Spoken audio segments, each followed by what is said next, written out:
Okay, before we start, let us all pray muna. Luis, let us all pray. Luis.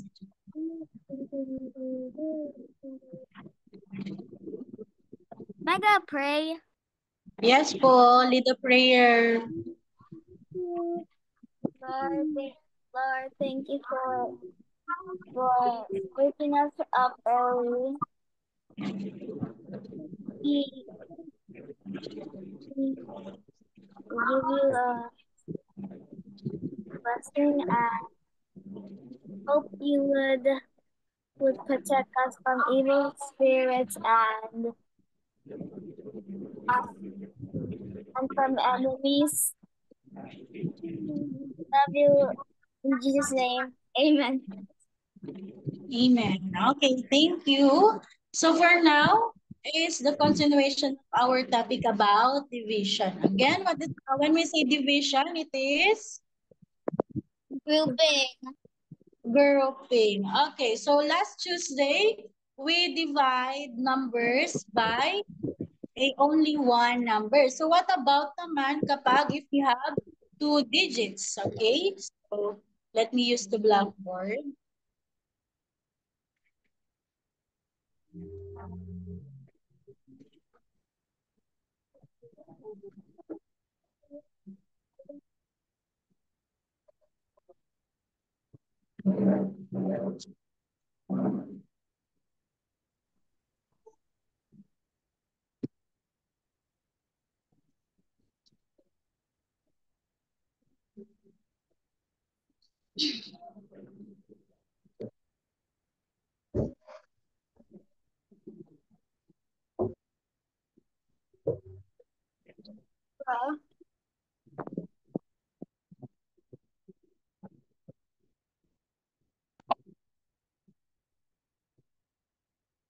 Teacher, you're lagging. Oh, You're lagging. Is Magandang umaga, teacher. that bracelet from Syra? Magandang umaga, Luis and Atin. Magandang umaga, Luis and Atin, and all of my classmates. okay na?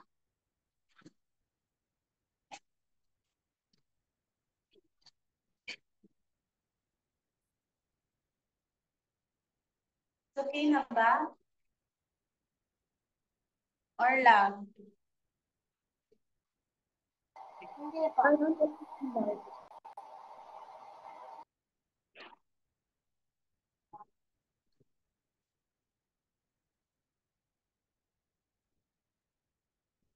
Why?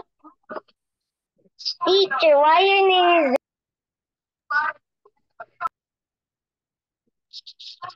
I'm logging.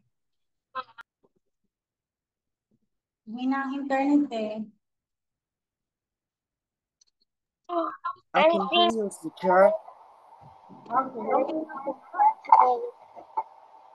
Okay na? Can you hear me clearly?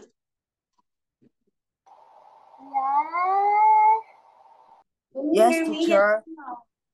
Okay, so now is last Tuesday we divide numbers by only one digit. So for now, we're going to divide it by two digits. For example, we have 600 divided by 70. Teacher, it's Okay, how many digits do we mahina have? po. As a divisor, we have 2. We have 75 divided by 600. Okay. So for this one, it's not complicated since diba in dividing last time we do is dividing by each digit. But now, is 75 can divide by 6? No. 75 they can divide by 60? Yes or no? No. No, because No. 75 is bigger than 60. And now 75 can be divided by can be divided by 600? Yes or no?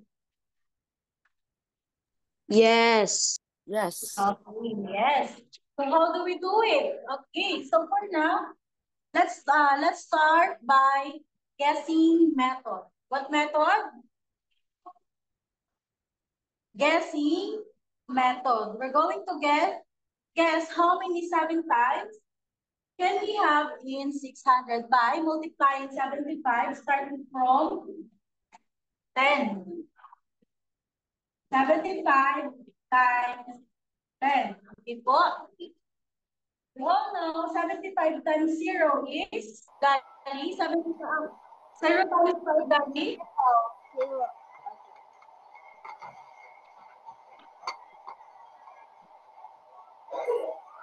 Can you hear me po?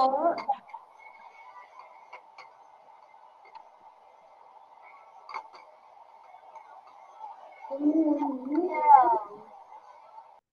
Listen to the na lang ha. 0 times 5 is 0 and 0 times 7 is 0. Okay, always remember that all the numbers that we're going to multiply or divide by 0 is equal to 0. Next is 1 times 5, 5. Then 1 times 7 is 7. After that, we're going to add. The answer is 750.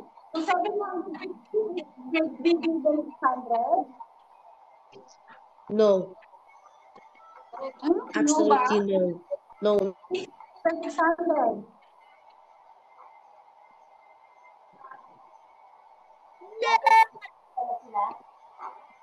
Yes, 750 is bigger than 600. So now we only need 600. So we're going to move backward. So we're going to minus 1 to 10.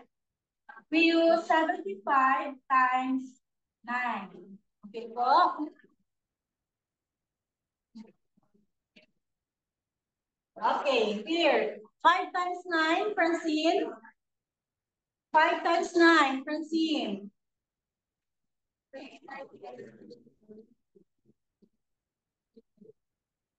Where's Francine?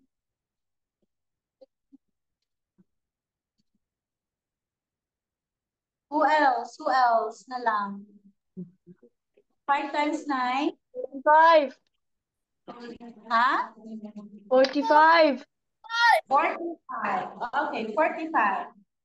Yes, We put teacher. then 4 here. Carry 4. 9 times 7, Marcus. 63. Okay, 63 plus 4. 67. 67. Okay. Is 675 bigger than 600? Yes po. Yes. Yes. Yes. So now, we only need 600. Okay, move backward again. Let's minus 1 to 9. Then we're going to use the 8.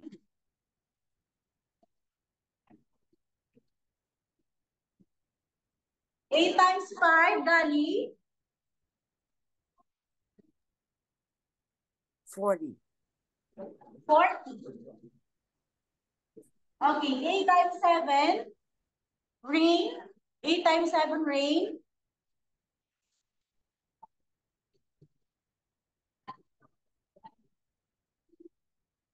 56. 56 plus 4. 60. 60. Okay, so now, we reached 600 na ba? Yes or no? Yes, teacher. Are we going to use 8? Yes. Yes, okay. So, when 8 times 75 is equal to? Luis, 8 times 75 is equal to? 600. 8. 600. 600. Okay, and then subtract, it will become 0. Okay, what is the answer here? 8. 8. 8. Okay. 8. The method is method po tayo. Pag winner down dividend, move backward. If the number naman, the answer naman, if we multiply the number by 10 is smaller than the dividend, and then we're moving upward. Or we go higher, or we go lower. Next, let's divide 25 divided by 225. Can we divide 25 by 22? No. Can we divide by 22? No. How about 225? Can we divide by 25? Yes. Okay, let's start. Yes. Let's start from 210. 25 times 10 is, we all know that 25 times 10 is equal to, Syra? 250. 250. 250 greater than 225?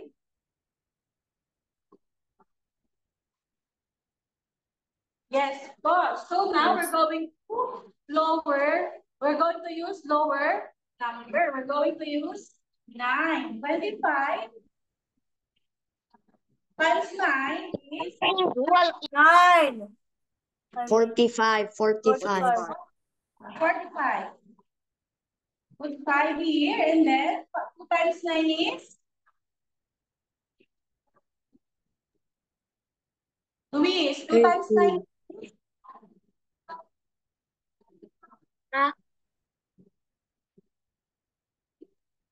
2 times 9 is 18. Plus 4? 22. 22. Very good. Okay. Did we get the 225? Yes. Yes, po. Then what number are we going to Yes. use?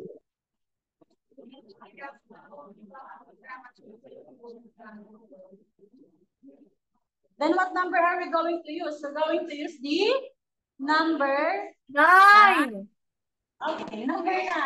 And then 9 times 25 is 225. And then 0.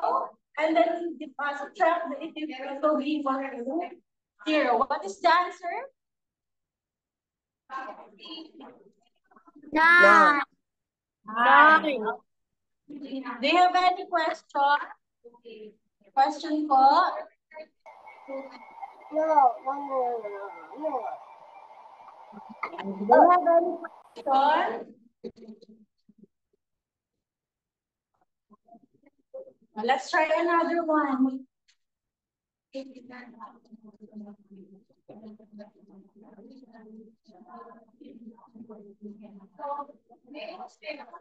How about if we have 390 divided by 30? Ayan.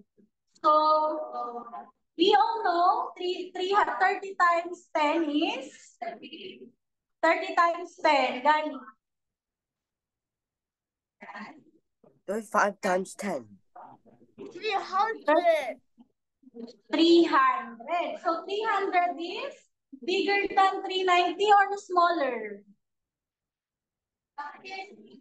Smaller. Smaller. That's why we're going to use higher number than 10. Okay, let's use 11. 30 times 11. 1 times 0 is 0. And then 1 times 3 is 3. 1 times 0 is 0. And then 1 times 3 is 3. If we add this, we can get 330. Is it enough by 390? No. No, that's why we add 1 to 11. We use 12. Okay, 2 times 0 is 0. 2 times 3 is 6. And then 1 times 0 is 0. 1 times 3 is 3. And then add. Body. 260. But still not enough to have 390. Okay. Okay. So we use We can multiply 13. what number are next to 12? 13. 13. Okay, very good. 13. Okay, 3 times 0 is 0. 3 times 3 is 9. 1 times 0 is 0. 1 times 3 is 3. And then add 9 and 3. Okay. Now, Yes. yes. Now, what number are we going to use? 13. 13. Okay, 13. So 13 times 30 is 390. 13. And then subtract with this 2, it will be equal to 0. What is the answer? I'm correct. 13. 13. 13 is the answer. Apo. Do you get it na?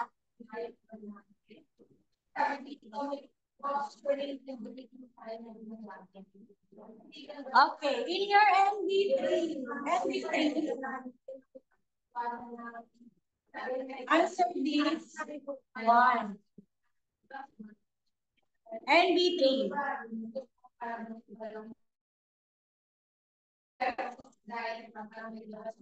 Teacher, are you going to copy that?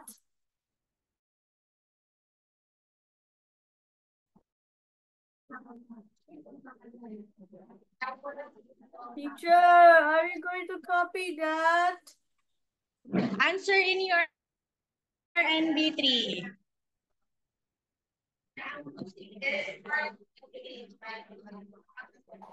Okay.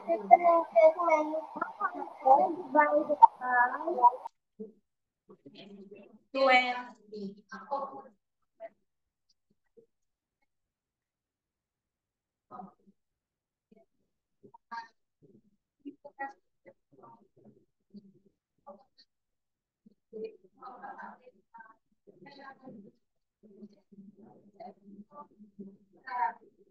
Di pa po.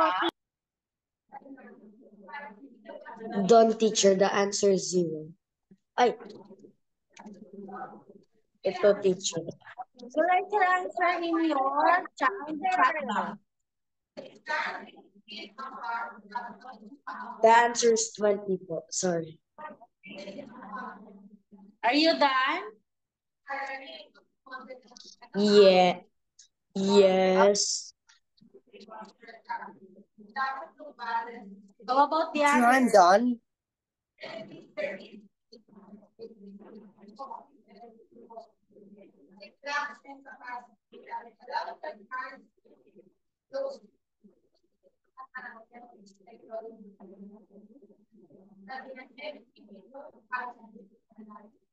Hi, Elijah. How are you? Why are you not One. yesterday? Why you were absent yesterday?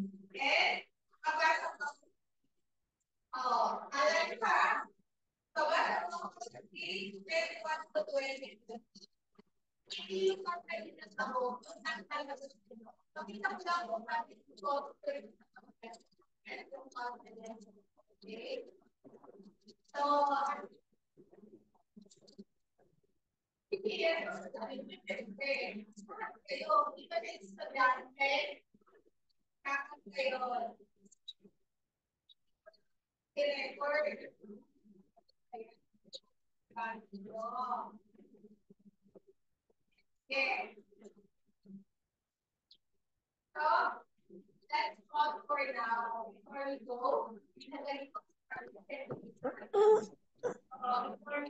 Okay, let's answer. Let's answer now. The answer here is Where's yung answer dito? Ay, 20.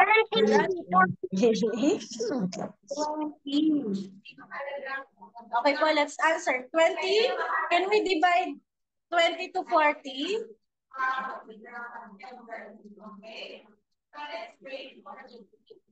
Can we divide 20 to 40? No. Elijah, can we divide 20 to 40? Yes. How many 20 are in 40? Yes, you can. Oh, ano, Gali, how many 20 can we have in 40? There's 2. 2. Okay, 2 times 20 is 40. Let's do it. 2 times 20 equals 40. Bring Okay, down it's 0. equal to 0 and then bring down 0 here. 0 times 20 is 0 and then 0 divided by 20 is 0 and 0 times 20 is 0. The answer here is 20. Okay, do you have any question regarding with our topic po?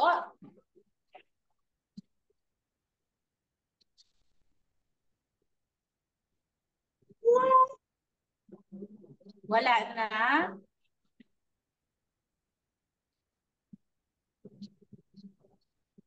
Okay, so before we end our class, nasa na ako?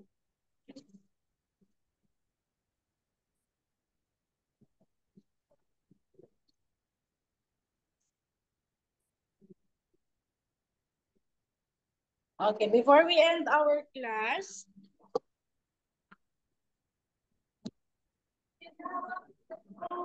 let us all pray muna. Let us all pray. Okay po. Okay, let's bow our head and close our eyes. Okay.